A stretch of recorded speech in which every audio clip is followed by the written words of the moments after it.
Hello, everyone, and welcome back to my channel, Handmade by Ying with Donna. Today is February the 20th, 2023, and it's Monday night, and it's 7 o'clock p.m. I have my special guest with me tonight, Erika of Little Glass Quilts. Now, how fabulous is that? I've been having her on the back burner for just a little bit with anticipation to get her in, and we finally did. Erika, welcome, sweetheart, and thank you for joining me tonight. Thank you for having me. I feel honored and privileged. And I feel blessed to have you. You have my highest regards. I love your work. Thank you.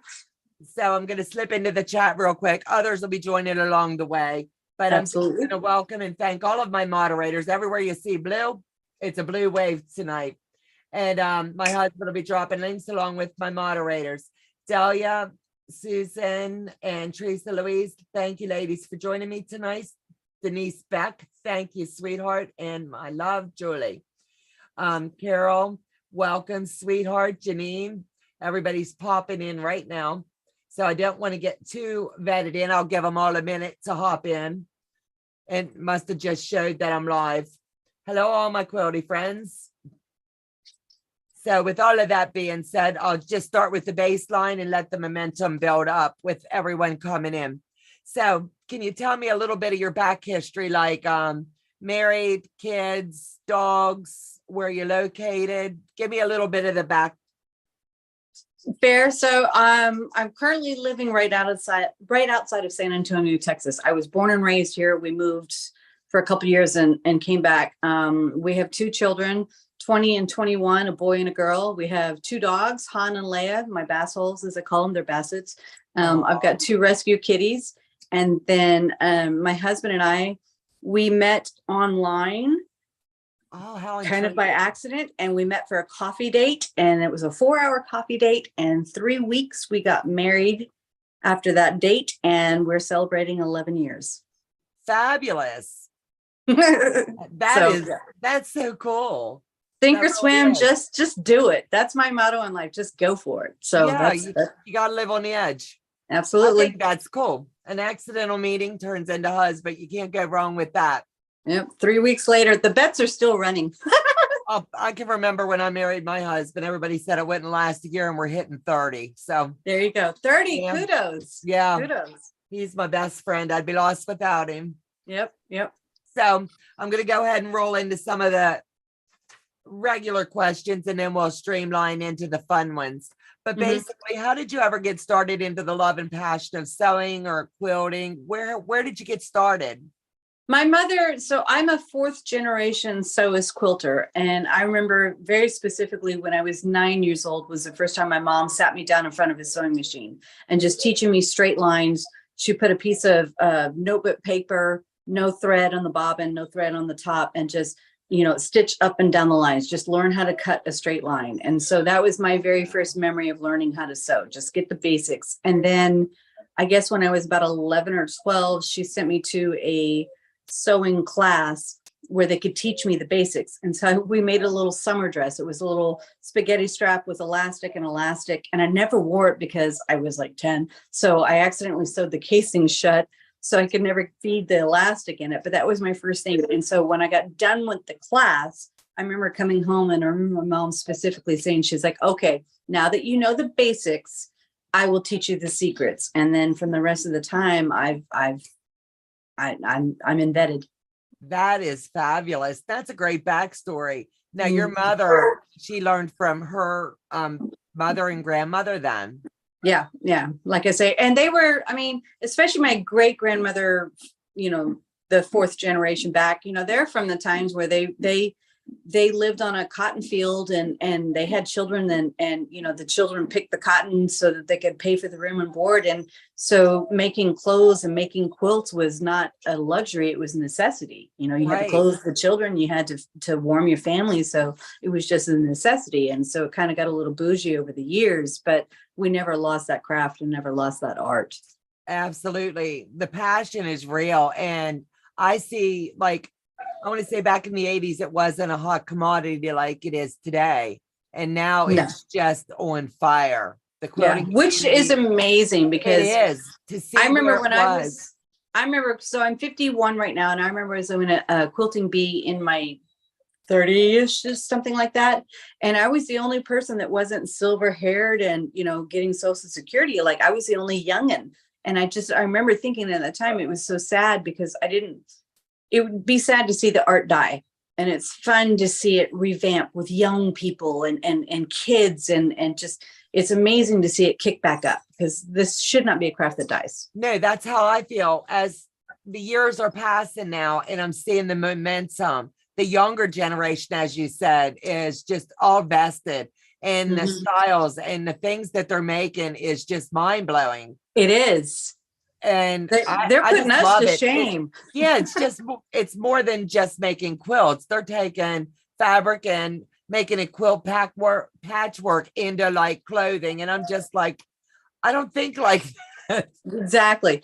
I have to let the dog in. I live in a house. I gotta let the dog in. Hang on. Go ahead. I'm going to slip into the chat real quick. Amy, hello and welcome. Courtney, hello and welcome. Sorry.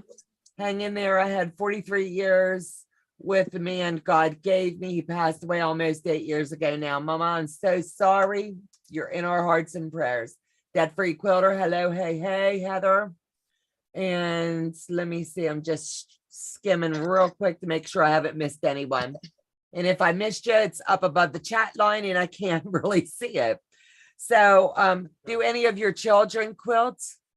Unfortunately, no. I have a boy and a girl. They're 21 and 22. And it pains me to say that there's not an artistic bone in their body. As I tease my children, when they make stick figures, they're fat. Like they can't draw. They can't, I guess it's skipping this generation. God gave them other talents. I guess. So I do remember my mom when she was still with us, she actually would sit them down and she taught them how to crochet the basics and she taught them how to knit. My son took a class in home ec and he made a pillow and a pair of boxer shorts. I remember my daughter, I set her down and so they get it. They've got and in a pinch, they can fix a button, thank God. So they can fix a button or a rip or something like that. But as far as actually like saying, I want to make, then you got it. Yeah. I remember home economics when I was in school and I never touched anything afterwards until years later. So it might just not be their thing yet. Why not? How much time would you say when you were beginning to quilt, you would spend in a day versus what you spend now? The same all the time. Yeah. If I could do it 24/7, I'm in. Yeah. Yeah. The same. Have you ever sat down and literally taught someone else to quilt yet? Have I? Mm-hmm. Oh yeah. Oh, definitely. My best friends, some of my neighbors, the people that when I was in church down in South Texas. Yeah, absolutely. Especially nowadays, it's so much easier with the social media and everything. They can send pictures or we can FaceTime or whatever. So absolutely. I've started that little fire in a couple of people and it's been amazing to watch them just blossom and do completely different things than what our conversation was. But they got the basics and they just got on the road and just went south. And it's amazing to watch where they went with what I taught them. Absolutely. It's crazy, isn't it? Mm-hmm. What was the hardest thing that you've ever done as a quilter? As a quilter was a king size Lone Star. Because that would be a hard one. The angles. So yeah, definitely the 60-degree and the 90-degree angles. King size. So I machine pieced it, which took me about a month to do. And when it comes to quilting, I prefer to machine piece and hand quilt. So I machine pieced it. It took me about 2 weeks. And then it took me probably about another 9-10 months to hand quilt it. But just the piecing part of the Lone Star, especially in the middle to get the center. Absolutely. Nobody wanted to see the center of my quilt. I'm just saying. That was my hardest. So how did you get into the hand quilting aspect and how do you keep everything in your designs? Take me through one of your quilts. So, well, I have a lot of my own quilts, a lot of my mom and her mom's UFOs. But when it comes to like me making something, I'll find a pattern that hits me or I'll find colors that hit me. Personally, I'm not opposed to machine quilting, and actually I have a friend of mine that I love dearly that I send her to do the long arm stuff. But when it comes to a special project, something that I know is just going to be warm and fuzzy in my heart, I just like the integrity and the honor and the love of taking the time to hand quilt it. That's like my jam. I love that. I love the machine quiltings, absolutely. But when it comes to the hand quilting ones, they just hit me in a little warm spot. So when it comes to finding a thing, just the planets have to align. I'll see a pattern, I'll see the fabrics in my head, and I'll see the quilting design. And I already know before I even cut block A, I already know how I'm going to hand quilt it to the end. Oh, that's cool. Let me see. How do you decide your colors and your palettes?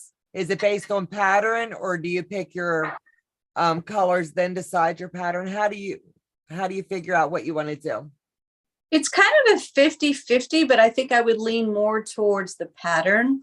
I'll find a pattern that strikes me. And I guess if I'm being honest, normally I'll see a pattern that just visually has got a lot of rhythm and motion and dance in it. And the designer may have something gorgeous in it, but it might not be my taste. And I'll see something, and instantly, if it works in my head, instantly I'll go, ooh, if I made it out of that, now we're talking. And then I'll go pick the colors and then make it. Right. I see design first, and then I make the color fit. That makes sense. Do you label all of your quilts? No. Oh, I tell everybody. I know. Label. I know. I don't. You know what? I get that.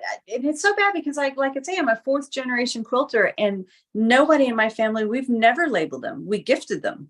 Right. We never labeled them. Like, I don't know. I know my 4th back, it would offend her if she had to be asked to sign it. So I guess I still have that mantra. And that makes sense. That makes sense. Do you name your quilts, or have you ever logged how many you've ever made? Do I name my quilts? That's a hard one. It is a hard one. Because let's be real, like a lot of times, I like the basics. I love the classics. I love the moderns, but I love the classics. So, a log cabin, a 9-patch or whatever. So I don't really name them. As far as how many hours have I logged? Was that the other question? I'm 51, just cut it in half. Yeah. I get it. Yeah. So do you have a favorite quilt that you've ever done on your own of all time that it still sticks with you? Well, obviously the log cabin, because that was, I'm sorry, not log cabin, the Lone Star, because it was the first king size that I decided I'm going to do this, so there's that. And then I made, when my children were little, I had made a whole series, because back in the day, I thought I was going to, maybe pen a book, which I didn't do. But when they were little, I made a bunch of complementary quilts. They were kid-sized lap quilts. And so there was kind of a yin and yang to them. So they matched, but then when you looked at them, they didn't quite match. One was favoring the blue side, one was favoring the red side. And I made like 4 pair of them. And so same thing, I machine pieced I designed them myself, I machine pieced them, and then I hand quilted them. And so, like I say, the kids are 21 and 22 now, and those are still they're still right in there. I don't know. I liked them. I just, maybe because I had the person in mind when I made them, and it wasn't just to stick on the shelf. Right. Do you wash your quilts before you gift them? Yeah. I'm one of those weirdos that I machine wash all the fabrics before it even gets in the box. Like the second I come home from the fabric shop, I pre-wash all my fabric. That's, my mom raised me that way. Her mom did so I pre-wash everything. And then once I've pieced it, quilted it, take the stitching out, blah, blah, blah, then I throw them in the washer. Because for me, the magical part for me when you quilt is that first time you take it out of the dryer and you hear the angels sing. Yes. And you hear the angels. Yeah, I thought that was just me. Nope. That's magical. Yeah, I just love all the textures, the designs, and then everything comes to life when you pull it out the dryer. And all your sins are forgiven. All the little puckers, all the little stitches that didn't quite go the way you want them, they're all forgiven when it comes out of the dryer the first time. It's magical. Absolutely. Now, do you do hand binding or do you use machine binding? It depends on the quilt. So if it's something that's really sentimental to me, I will take the time to hand bind it. If it's something that I know is just going to be a lap quilt on the sofa or something that I'm going to hang on the wall, yeah, I'll just pop that out in the machine. So it depends. Okay. The mom's quilt. I've gotten a lot of requests for the information about your mom's quilt. You got about 10 minutes? I got all night, girl. Okay. I love so this story, and my subscribers, they're just jonesing for it. So, all right. So, and I love to talk about it. So, the United States Air Force, which both my parents are retired Air Force, and my husband is also retired Air Force. Way back in the Clinton era, the Air Force was hitting its 50th anniversary. So there was a think tank in the Pentagon that they wanted to celebrate and commemorate the 50th anniversary of the Air Force making it into its own entity, right? So at the ceremony, they wanted to talk about things that could commemorate it, and they were going to make a list, and that list was going to get blasted out to all the bases, the Air Force bases in the world. And you had a timeline, and you were going to make those things. Those things were going to come back, and then they were going to get presented at the Pentagon for the 50th anniversary. So one of the things was a 20-foot square quilt. So what we didn't know at the time, and a lot of people maybe not know this. So I live in San Antonio, Texas, thereabouts. So San Antonio, Texas has Randolph Air Force Base, which is a training base for the officers, right? What we didn't know is Randolph Air Force Base is the major mailing hub for all the other Air Force bases around the world. So when the Pentagon or whatever sends anything to the bases, it comes to Randolph. Well, the lady that was in the mailroom sorting all this stuff was opening all the stuff and trying to, the commander gets this, the colonel gets that, whatever.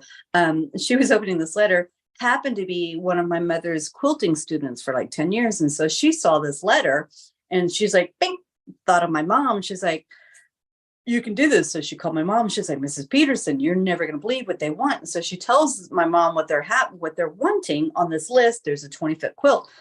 First off, my mom says, you meant 20 inches, not 20 feet, right? And so we go through all the stuff, and she sends the letter back, and the letter comes back to her, and the Pentagon says, no, we mean 20 feet. So just in case you haven't quite put the math together, it's the size of 4 king-size bedspreads. 4. So the concept is the think tank at the Pentagon is they wanted a quilt. Somebody was going to design it that either was in the military or had retired from the military, and they wanted a quilt that would represent all the Air Force bases around the world. So you had to come up with a visual design, a concept, and a budget. So my mom was like, oh yeah. So she sends it. And it goes through with all the other stuff. There was a crystal vase. There was a carpet inlay, there was a bunch of amazing things that was on this list. So my mom sends her list. She gets a phone call, and they're like, okay, you're on the top of the list of the people that we want to consider to make this quilt. Okay, cool. So it gets down to the line. It was her and somebody from up north, Michigan, Wisconsin. I don't know. That lady backs out. So then my mom gets a phone call and says, okay, you've got the green light, go. So then my mom has to write a letter, one letter, takes it over to Randolph, which was 15 minutes away from her house. And so the letter basically stated, and it went to all the Air Force bases, she wanted a 14.5-inch block because it was going to finish at 14. And she wanted that block to be made by someone that was from that base or had retired from that base. And it had to be museum quality, and it had to represent your base. So the letters went out. And so while the letters went out, she started on the back end. Her design that was approved had a lot of stuff that was ready-made. So she had worked on the corners. She started working on the seal, which was the Great Seal, we call it, in the middle. It was 36 by 36 inches, machine embroidered, hand embroidered with silk thread. We started pre-washing the batting. So she put warmer natural batting inside of it because we knew it was going to end up in a museum, which is one of the things. So she pre-washed the batting. Don't even ask me how. So we pre-washed the batting. She backed it in denim, And then all the blocks were supposed to come to her. She was supposed to have 3 months, which is not a lot for a 4 king size bedspread. Okay. So, but the last block didn't get to her until Halloween, and the quilt had to be finished by December 1st. So November, because it was going to get shipped to the Pentagon for the grand opening of all the other goodies. And what was kind of cool with it is, of course, we were oohing and ahhing with all the blocks that came in. There was one time she got a phone call from her liaison, and I'm going to make some people feel really old. Her Pentagon liaison, are you ready for this? Yeah. Was Linda Tripp. No way. Oh my gosh. Yep. So she gets a phone call from Linda, and so she calls my mother and she's like, "Hey, Mrs. Peterson, what's the size of a spool of thread?" And my mom's like, "It's a spool of thread." She goes, "No, I need to know the dimensions of your." So my mom goes and measures the spool of thread and messages back, and Miss Tripp goes, "Okay, I need you to send 2 of them with me and make a little label with it with a commemorative 50th anniversary, blah, blah, blah." Okay, fine. So she sends them. So come to find out that because it was the 50th anniversary of the Air Force leaving or branching out on their own, there was one shuttle that went up to space that was specifically only Air Force pilots. So they had a care package of all kinds of Air Force goodies and things like that, and with the 2 threads. So the instructions for her was, when it went up to space and came back, it was going to sit back to her, unwrap one of the labels, and she was supposed to finish that spool of thread in the quilt with the space thread, as we called it. And then the other one, she was only supposed to unspool about half of it. And it was supposed to be housed as a permanent exhibit with the quilt. Oh, fast forward 25 years later, nobody knows where that other spool was. Oh, wow. Which, I mean, we kind of giggle. It was a funny thing because when we got the space thread back, we're like, well, how much would you pay for 3 feet of space thread that went up to space? It was a joke, but yeah. I think that's pretty cool. So we had 30 days to make this quilt. So I put together an emergency quilt bee. And so I had my best friends, my sisters, and some other people. And so my mom was working on, she put it in 9-patch sections together. And so she would pre-quilt the 9 patches, and then with raw edges on the back, because they were the Quilt-As-You-Go. And so we would have to hand base the binding on the back of it. And so originally the quilt was supposed to be suspended in the middle of a room at the museum. So in her head, she put it with denim backing, 6-ounce backing, because if you put it with white boppin thread, the backing would look as beautiful as the front, right? Right. So we get all this stuff, we get it all packed away, it goes off to the Pentagon. My mom gets flown to the Pentagon. They made a piece of plexiglass that was supposed to fit over the top of it so people could walk around it and like ooh and ah. It's 4 king size bedspreads, okay? Right. But when she gets there, it's roped off and no one can walk on it. I didn't think anything of it. She comes back home a couple weeks later. Miss Tripp calls, "Are you sitting down?" So apparently when it left my mom's house in Texas and it went to the Pentagon, somebody spilled jet fuel on the back of the quilt. Oh my goodness. On the back of the denim of the quilt. So all the other products, and this is why nobody knows about the quilt, is all the other things that were from the 50th anniversary celebration at the Pentagon. They all spent a year-long tour to every single one of the bases in the world, Air Force bases in the world. My mom's quilt didn't go there because somebody spilled jet fuel on the back. Everything else went on a tour. My mom's went to the Pentagon, went to the Smithsonian. And they had it for about 5 months trying to get the grease and the oil from the jet fuel. I have a cat, out of the back of it. So the tour is going on. They sent her a phone call, email, whatever, 5-6 months later, and said, "Mrs. Peterson, we're going to send you the quilt back because this is all the Smithsonian can do. What do you want to do with it?" So when she got it, we all just kind of, we were tired of looking at the dang thing.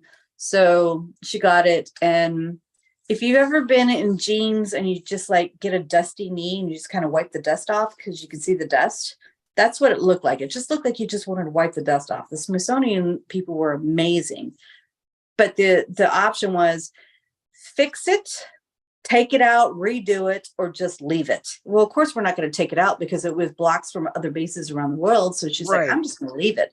So if you go to Wright-Patterson Air Force Base in Dayton, Ohio, and you go to the museum there, it's now a permanent exhibit, which was where it was supposed to be. But now they had to build a wall specifically for it so it could stick on the wall, so no one could see the jet fuel stains on the back of it. Oh, wow. How cool is that?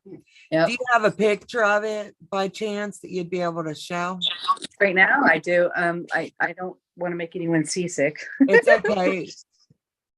I have a photo. I've seen this and I would be remiss if I didn't have her show it. Hang on a second. Look at this. Is that not breathtaking? So she came up with the design and the layouts for all of that stuff. So there was only one place in San Antonio that it actually could take this photo. And it was actually the Spurs photographer, the San Antonio Spurs photographer. He was the only place that had a facility Beautiful. that could do it. So I'm trying to do this back. All of those little blocks came from different bases, correct? Yeah. Yeah, all of them. And then here's the funny thing is she kept begging them, how many bases, how many bases, how many bases? And either they couldn't or they wouldn't tell her how many bases. So when you look at the quilt, there's 4 cornerstones, and they give an homage to, this is to all the bases in the US or in the Pacific. This is all the base, an homage to all the bases here, because she never got an official number of how many bases there were.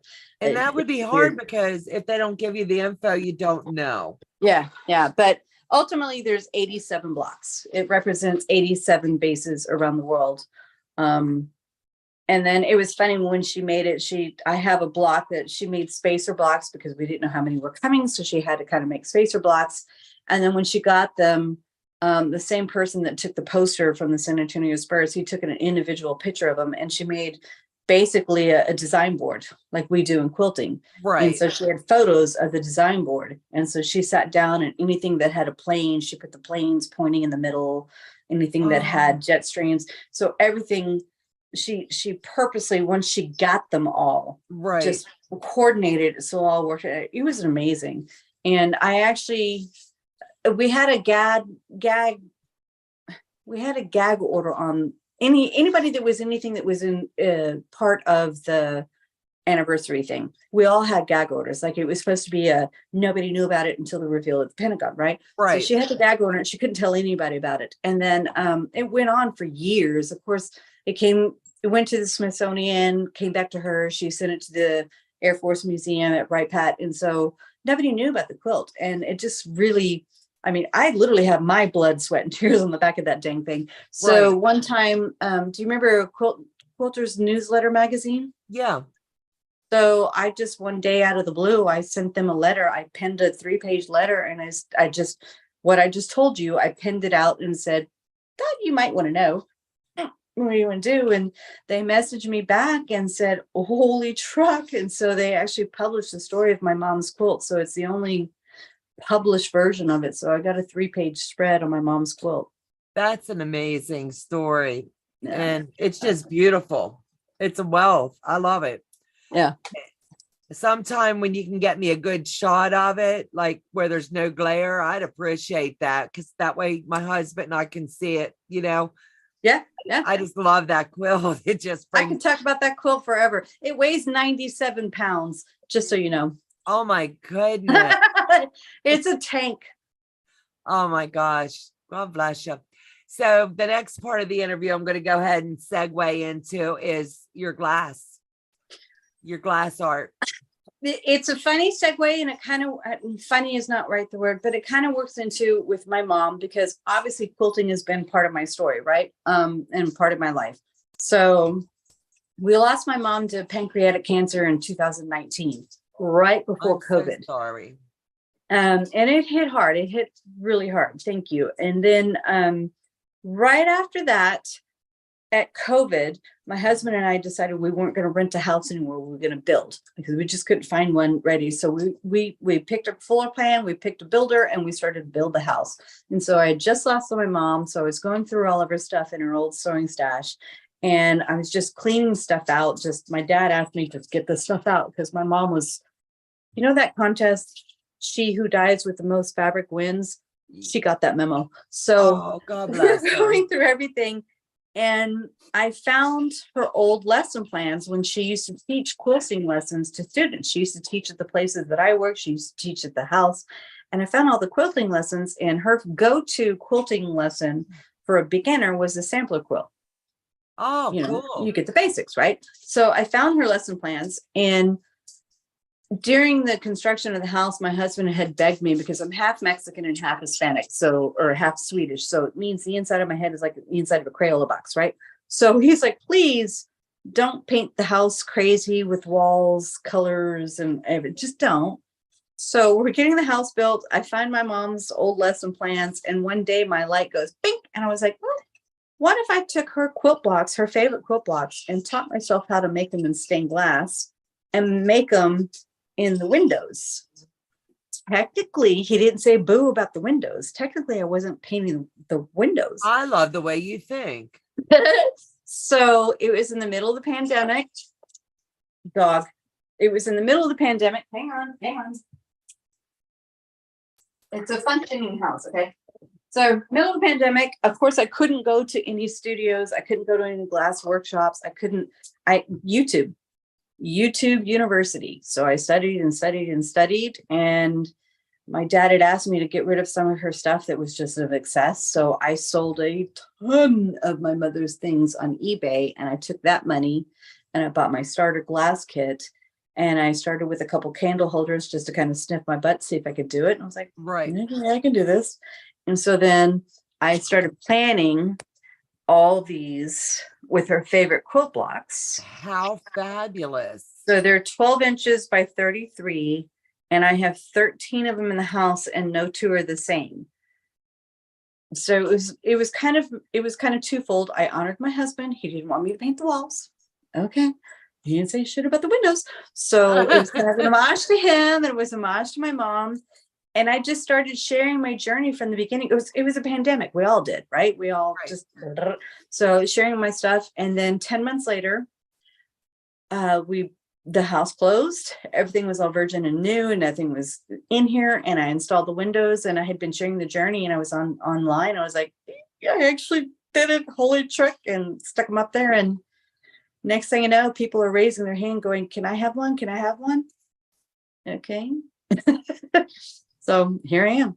I love it. I'm telling you what, those blocks are so beautiful. Thank you. Thank you. You've got your heart and soul in them, girl. I do. Everybody, even the people that don't know my story, they may not know, but they still have a little homage to my mom in there that they don't know. They would make her happy. Absolute. My mom and dad loved stained glass. That was our thing. Mm-hmm. My dad did stained glass inside of his house, and he lived in an older house that had those door. It was like a window that opened above a door. Transoms. Yeah. And he did all those in his house. So when they passed, all of the grandkids have one in their homes, and we have. That's one amazing. Yeah. So it's just, that's our genetics. I think that's part of the draw with, I love your work, Yeah. And so tell us how now we know it's an accidental business in a good way, Good way. So most of your work, everybody can find over on Instagram. Mm-hmm. Mm-hmm. And how would one contact you? They're dropping links in the chat and whatnot, but how would someone other than that, like, reach out and say, hey, do they take a picture and send you a block that they would like? Do they like ring you up and say, hey, I'm really interested? Do you have a format? How would one order from you? I kind of do it twofold. In the very, very beginning, because like I say, it was accidental. People would send me a message and like, hey, my mom made this quilt, and they would send me a photo of it. And they're like, can you recreate it in glass? And I'd look at it, I'm like, all day long. So I started my business with 100% commissions, 100%. And then I kind of started to build inventory and stock where I could make things just to have, just to make, just to kind of sniff my butt and see if I could actually do this kind of a design or whatever. So I started making. So I started doing inventory. And so I have a website now. So in my website, you can buy things that I've ready-made, pre-made But I still say a good 30% of my business is people sending me a text or a private message, either on Instagram or Facebook or on my website. I always jokingly say, when it comes to quilters, we speak fluent Klingon. We all know the language. So Right. someone will send me a message and like, hey, my mom has, you know, a 9 patch that's a 10 by 10 with a scrappy blah, blah, blah. Can you remake that? I know exactly what you just said to me. You can do that all day long. So Right. I do a lot of that. The fun part is I had in my head when I first started this, because we get into quilting because we love the sing and dance and motion of buying a calico print and cutting it up and just seeing the magic of where it Right. relates, right? So in my head, I wanted to be able to figure out a way to make calico printed glass. Because when Ooh. you buy stained glass, it doesn't come with a print. It can't. By the nature of the way the glass is made, it just comes with a rolled texture, which is still gorgeous, but there's no print on it, right? Right. So in my head, I thought self and I get into a lot of trouble. So in my head, I thought, well, what if I printed calico prints on glass and burned it and cut that up and put it in my stained glass quilts? Oh, holy sweet Moses. So That I'm is now, I so call them pretty. calico glass. So I print the glass and a sheet of about, because my kiln can only fit a 14-inch sheet with, so I paint it or stencil this with a specific glass, with a stained glass, and I burn it at about 1300 degrees for about 12 hours, fuse that paint onto the glass, whatever design I do. I take it out and then I cut it just like it's a calico fabric, and I incorporate it into the designs. I think that is just stinking gorgeous. Isn't that cool? Now I'm That going to had ask been the rudest question, because you never ask a price, but I've got a text message that just came fine. through. Price point. If someone was checking, how do you Okay, price? I'm one of those ones. I'm going to back you up right now, and I appreciate that you say it's rude. I'm one of those ones. I'm not afraid to talk about money because we all need money to live. So Right. I appreciate and respect that question. So my base price, if you were to just get something base, my base price is $2 an inch with 40 pieces or less, because something like this that was an 8x8, there's only 16 pieces, it's 150, no big deal. Okay. So this is a 10 by 10 with like 50 pieces. This took me a lot longer to make. That So is so pretty. when I get to a certain amount of cut pieces, the labor invested in making all the pieces, I start charging a little bit more. And then when it comes to the calico glass, which is what I call it, because I'm printing a calico on glass, Right. I just add a flat $50 per thing. This is one that I just finished today. Since I lost my mom to cancer, I have a friend of mine that I hire her to design stencils. And so she designed and cut stencils, and they're cancer ribbons with a little heart in the middle. God bless her.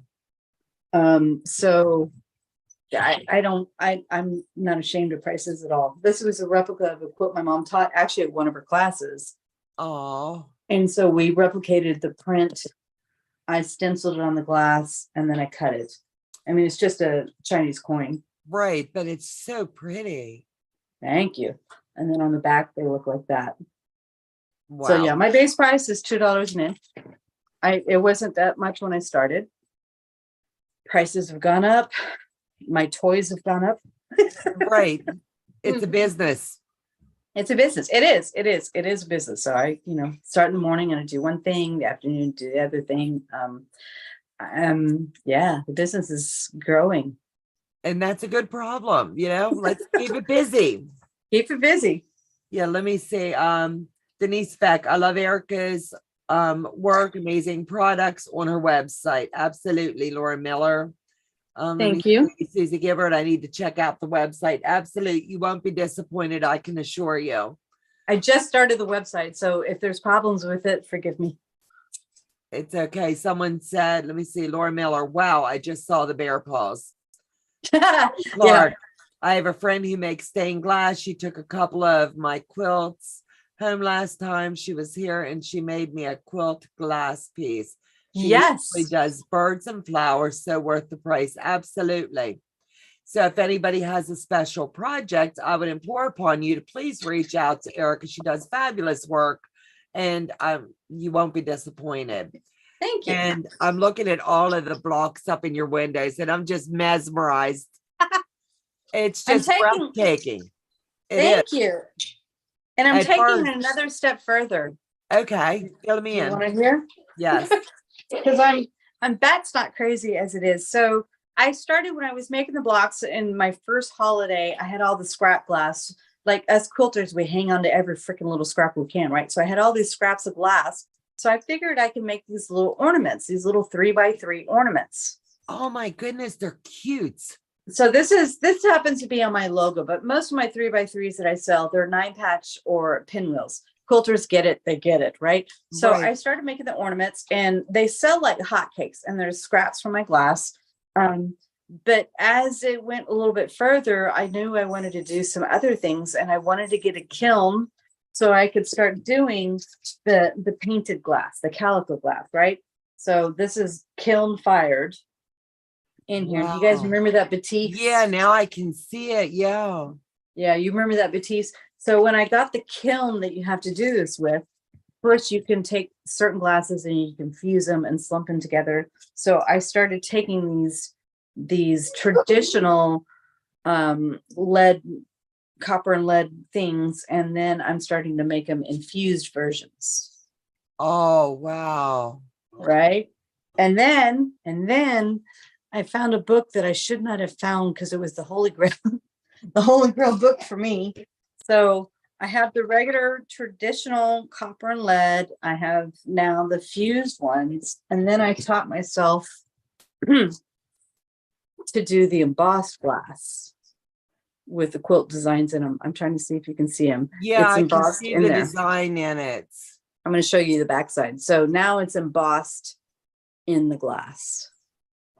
Now, how much do they run on your site? I want to say the coasters are $20. Okay, and how about the ornaments? Those are $25. They take more work. Oh, These are- absolutely, but they're beautiful. yeah. So yeah, I literally it just always- started these a week ago, and then I'm converting into. I'm going to start doing. I was going to ask you pinwheels. about the jewelry. I saw the earrings. You had Yeah. me with that right away. Yep. So Teresa Louise is asking, how do you split your time between glass and quilting? I have a funny thing, and that was a very hard thing in the beginning. That's a great question, because in the beginning I wasn't. And I had neglected my machines, and I neglected my love and what got me into this. And if I'm being frank with you guys, I was a little pissy and a little smitten. There was something in my life that wasn't right. And so I kind of sat down with myself and talked to myself. And so Sundays, if you follow me on my other socials, Sunday is so day. That's my day. I get back to my roots on Sunday. So Sunday so day, if I'm on a live or if I'm making a video or doing a post, it's me sitting at the sewing machine working on my fabric and threads. It took me a lot of time to realize that I needed to get back to my roots. So it's a great question.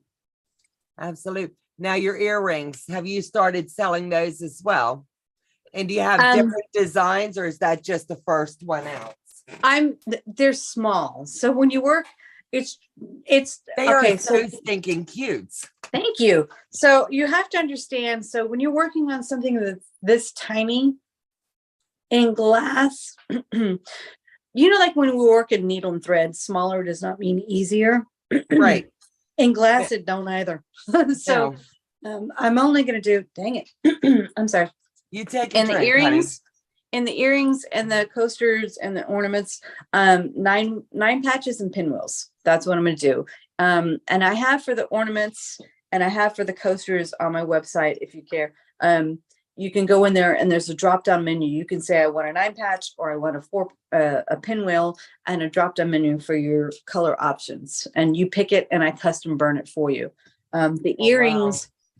If you want to be honest, I'm literally just waiting for the stand that's going to get here tomorrow so I can take pictures of them, and then they'll be on the website. And if you want to know, I'm going to have an option with the long sexy, the long thingy or Yeah, the short thingy. yeah, I like So, the long. I'm going to give you an option on the drop downs. And so you can say you want the long ones or you want the short ones, you want a pinwheel or a 9-patch, and they'll be $20 a pair, plus shipping and handling. Okay, well, I'll be placing my order when we're done. Thank He's you. over here going, you're gonna order, right? I was like, yeah. And then these guys, I got to figure this one out. Because these are freaking sexy as snot. I got to figure. They are too cute. Now you're gonna be doing other designs on them as Yes. well. Yes. I mean, I have the kiln, which we call Heidi Klum, Heidi Kiln. So I have like Heidi. that. So I asked my friends to name my kiln. So Heidi, she's got a lot of other purposes other than just this. But I've only had this business for 2 years. I mean, I've literally just barely cut my teeth. I didn't break my first piece of glass on purpose until COVID. And then it was 10, 11 months. I picked the pictures. A couple months later, people convinced me, you got to sell these because I want one. So I literally have not had the business 2 years. It'll be 2 years in October. I'm barely stretching out. And I'm working on the trademark in the middle of that because I see great things. I think this could be a lot of fun. You've got a good future in this, girl, and you've got a talent. Thank you. Absolute. Let me see. Shelley Clark, I love the embossed trivets. I'm trying to read, but the chat's just jumping. That's a good problem to have. What about I've got 2 chats going here. One's coming in on my phone and one's on the. What about necklaces? I will do pendants. This is literally hot off the press. I just made these like 4 days ago. Like, I just didn't know if I physically could, like, if I could do it. So this was just a tester. These are my prototypes, but yeah, there will be a pendant and match sets. And they'll be available on the website just as a drop down. And if you do the drop down, that means I'm custom making the piece to your order. It's not something that I'm having in stock and you can just buy it. No, it's the we'll see how well that works. This is gonna blow up. You know that? Thank you. I don't know. I'm gonna be shopping all night. And then I was so excited. People kept asking me, do you have the website? And I was just so wishy-washy about it. And I was like, nobody wants to buy these. They're too expensive, blah, blah, blah, because I'm an idiot. And so I finally succumbed and I said, yes, I'm gonna have a website. So the website that I have found now, there's a credit plan on there. I will never tell anyone to go into debt for anything. But if there's something that you want to buy on a payment plan, this website has it so you can do it with a credit card, you can do it with a debit card, or you can do a payment plan. So I was like, because I know my price point is it's not always pocket friendly. I'm not stupid. Glass is expensive. Stained glass is expensive for a reason, because it's going to outlive you, me, your mom, your grandma, your daughters, your grandchildren. It's going to outlive all of us. Right. So there is kind of a price to pay for that. So I have something with a payment plan now. And people I have think actually that's a great idea. You're in it as a business. It's not like you're just hanging out with friends. Can I say I'm doing both and be okay? Yeah, that's a good thing. Let me see. I want to make sure I'm not missing anything. If anyone has any questions, now would be the time to go ahead and ask them. How long does it take to mail out from the time you order? Depends on how long my back order is. Before the holidays, I was backed out no less than 8 weeks. I had that many orders. So it just depends on how many things are on my planning. So I will say, let's talk about a block. Let's just talk about an 8x8 or a 10x10 block. One block from the time I go out and cut the glass, grind it, foil it, solder it, polish it, chain it. One block is a 9 to 5 for me, just one. This takes a whole day. So if I've got 15 orders, well, that's 15 days of back end. So it just depends on when you place the order, what's behind you. And then when it comes to fuse stuff, the earrings and the things like this, it takes me about 2 hours to cut everything and put it in the kiln. And then when I close the lid and I hit start, it's 15 hours just to cook.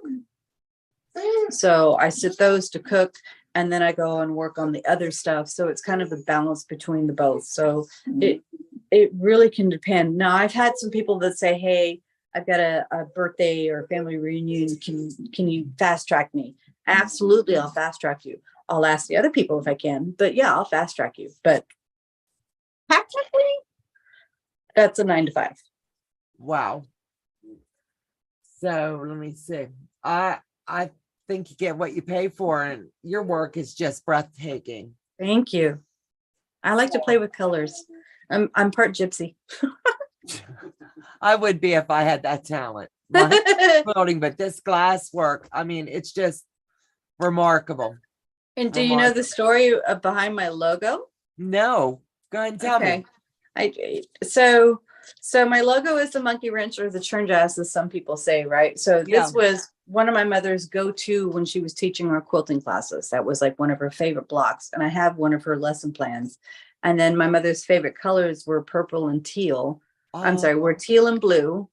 And then the color for pancreatic cancer, which is what took her from us, is purple. So purple, teal, blue, and the monkey wrench. And that's my business logo. How fabulous is that? A lot of all on purpose. All on purpose. Do you ship internationally? I will, and I will meet you in the middle with the shipping, is what I say. I've had a couple pieces that I've been asked to ship, and they were like $50-something, and they're like, oh my God. I'm like, tell you what, you pay half, I'll pay half, we'll make it happen. So I'll do that. Yeah, that's good business practice. I would be doing the same. Let me see. I'm just trying. I packed the snot out of my glass. I have a library of videos of people with the unwrapping of my glass. Yeah, it's a marathon to unopen the boxes and get them. I bet that's a hoot. Yeah. Brenda Foley saying dollars for shipping. How do you charge for your shipping? I have now settled on, when it comes to a big block, when it's the smaller ones, I'll talk to you personal, but when it comes to a bigger block like this, I charge $20, just a flat rate. I don't give a truck where it's going in the continental USA. The shipping pays for the packaging, for the shipping, but then the packaging. It takes me 30 minutes to wrap a block. It takes you 30 minutes to unwrap them. That's how well they are, because one, glass is heavy, and two, it's breakable. So all the stuff that I have to wrap in it, it's a marathon to open them. So I'm unapologetic when I say it's a $20 flat fee to mail one of these. I would not be upset with that at all. I mean, I know how our deliveries go. They throw them from the sidewalk up to the porch. I'm being honest. Yeah. Let me see. I went to make a comment and found I hadn't subbed. Fix that immediately. Sorry. We have ours set that you've got to be subscribed in order to comment. I'm sorry for anyone that's not. Feel free to subscribe and you can chat away all night long. Martha, welcome. Martha, you just come in late. Look at these darling earrings, sweetheart. Aren't they fun? That's okay. It's shipping and handling. Yes. Yeah.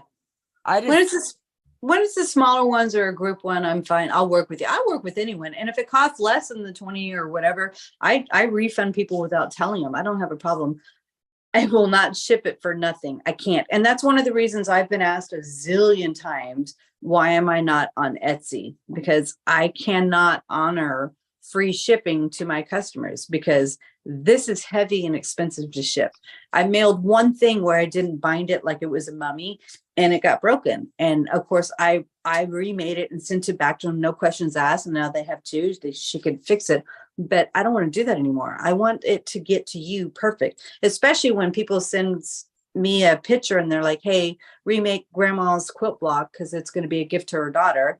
We're not going to open it until the day of the birthday. Well, I don't want them to, on the birthday, open it and be broken. I don't want to do that again. You put that special touch there, and that means the world to so many. Yeah. Let me see. Thank you, Jane. We appreciate that. Let me see them. Oh, those are beautiful. I'm just trying to skim.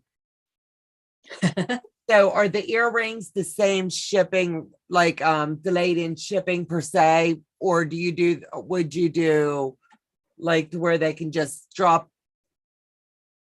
just a sporadic buy? I want to do a sporadic buy because obviously spending $20 to ship a $20 earring is stupid. I get that. I have to figure out how to make it work on my website. So my website is brand new to me. So I'm working on that. If at a bare minimum, if I've got people and I cannot figure out how to make it work in the website, I'll find a blurb in there where you can just say, message me and order the earrings and I'll ship them to you for $5 flat. I'm Right, happy to do that because it will only take a $5 box to ship it. Well, and all the packaging. right. So I will work with There's- people because I know that's stupid to spend $20 on these. Right. And how many designs do you have on the earrings? Is it I just will, one for design? now, I'm only going to do the 9 patch and the pinwheel and the 9 patch because I'm working with a piece of glass that is literally a half-inch, less than a half-inch square. And then I got to cut it into a half square triangle. I have a lot of cuts just working with the little pieces. You've got battle scars. Yeah. The labor loves.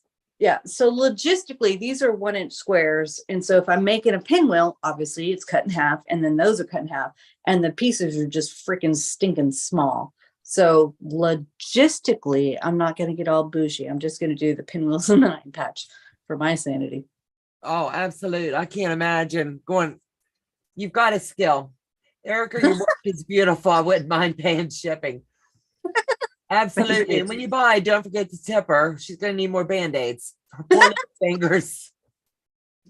Us stained glassers could single-handedly supply the Band-Aid company. But you know what? I'll tell you, truth be told, between my glass and lead and my needle and thread, I truthfully bleed on my needle and thread projects more than my glass and lead because I prick the snot out of my fingers with basting and quilting. I mean, I have the Right. permanent calluses from the needle and thread versions. The glass and lead, I don't cut myself. It's more of the dust. And every once in a while, I'll wipe my hand on the table and I'll get a little sliver. I've never cut myself. I've cut myself with scissors and a rotary cutter all day long. Oh, absolute. Quicker than Yeah. you can think. Are the earrings sterling silver? Yes. Oh, what a cutie pie. Sorry, I live here. It's okay.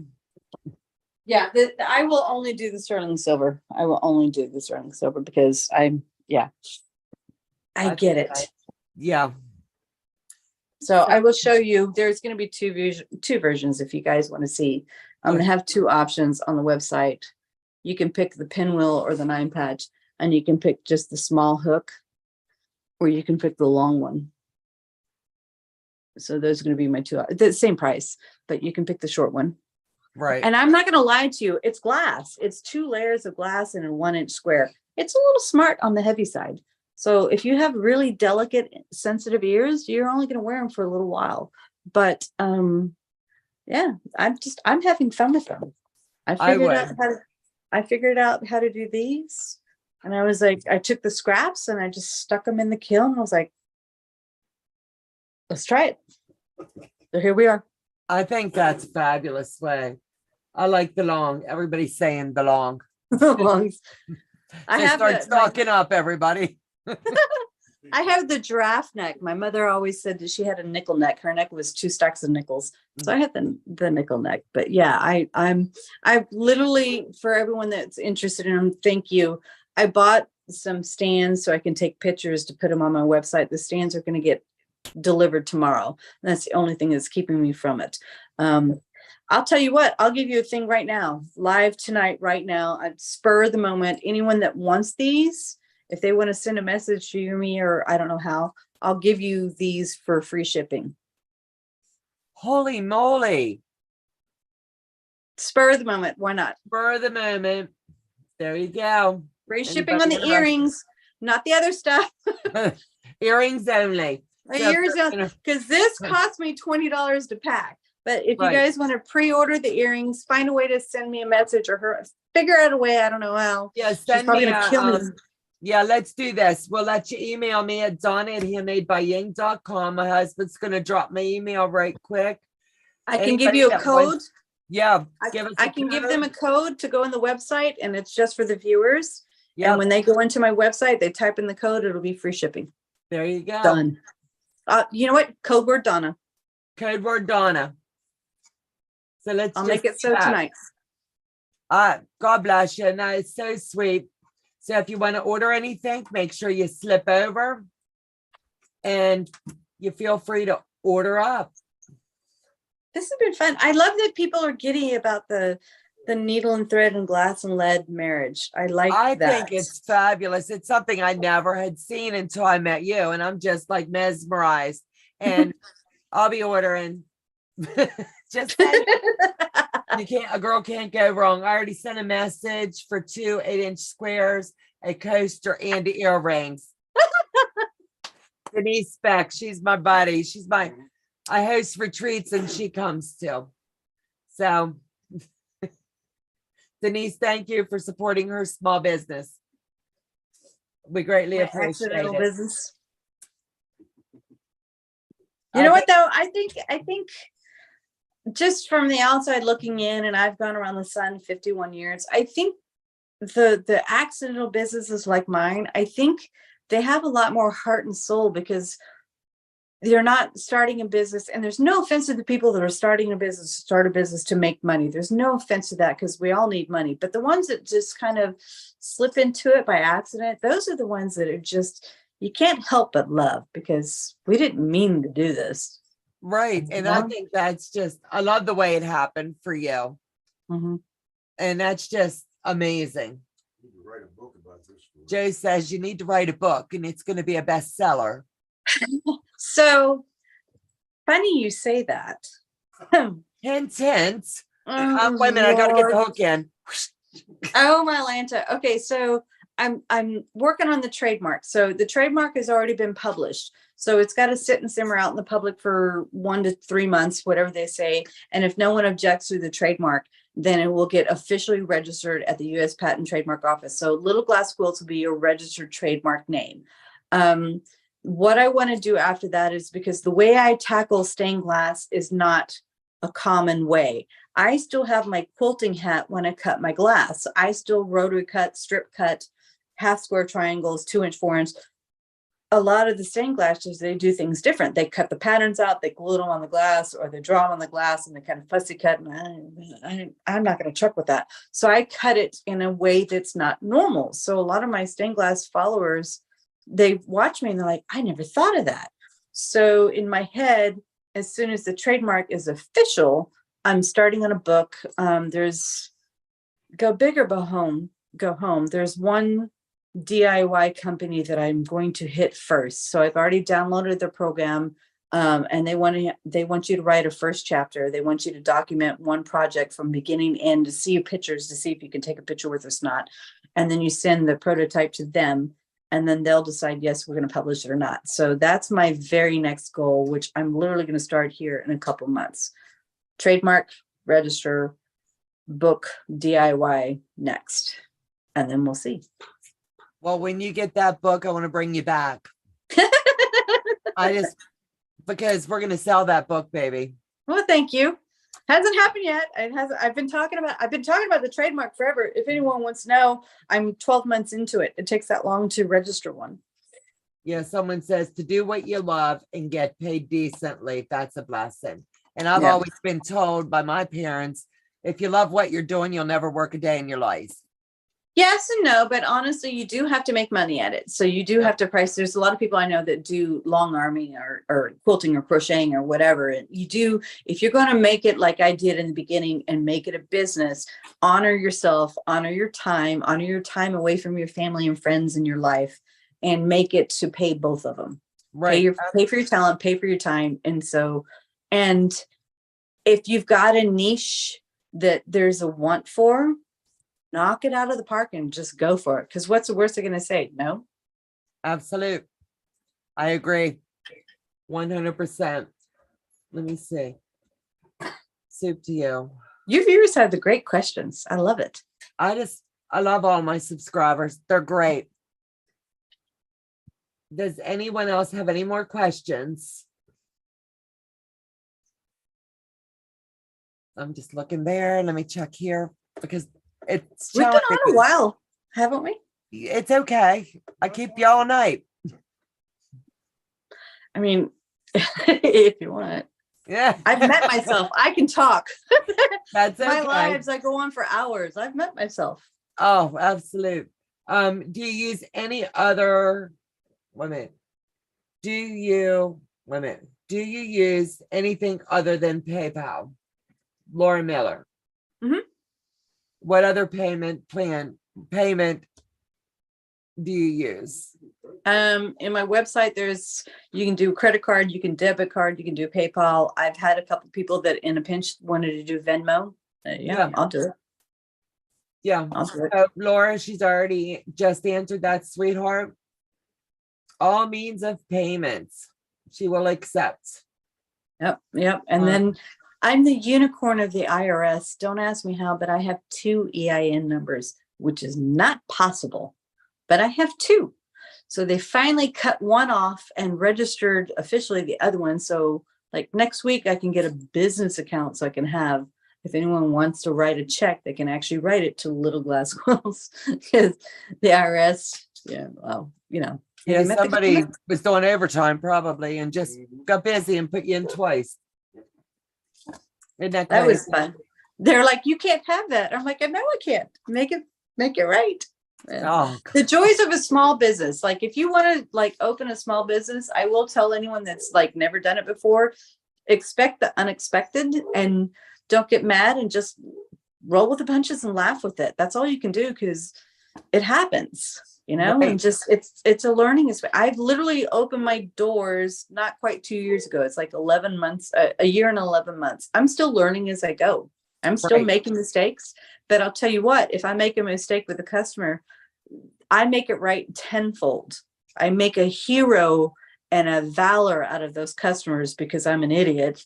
And you get people for life. Stuff happens. Right. Absolutely. What kind of pets do you have and how many? What kind of, I'm sorry? Pets. Oh, I have, so we have 2 rescue cats. I have a Russian blue and I have an all white cat, and her name is Hela. Thor's sister, the goddess of death. She's a rescue cat. She's scared to death. And then I have my white cat Shizen. And then we have 2 basset hounds, and they're Han and Leia. Oh, Yes, we're Star Wars fans. And tell a bit. we affectionately call them the Bassholes because they are eternally 2-year-olds. Oh, that's so cool. So anyone in my lives are like, we're the Bassholes, we're the Bassholes. I'm like, I know, they're over there. Everyone knows the dogs. That's too cute. So I'm going to wrap this up. We're going to tell Erika goodnight, and I'm going to start shopping with her. Being honest. So you guys have a fabulous evening. Thank you guys for joining us. Please check out our website. Don't forget, use coupon code Donna and Order. do what? Order. So He's always interrupting me. You gotta love the man. Go ahead and place your orders tonight. The code's good for tonight only, so feel free to go ahead and place your orders. God bless you. I have to make the code liable, or valid. So let's make the code starting tomorrow. Start the code. You can get the tomorrow. Starting tomorrow. Code word Donna. You can get free shipping on the earrings in either style. Awesome. So you guys take care. God bless, and we'll see you back in the next video. Good night, guys.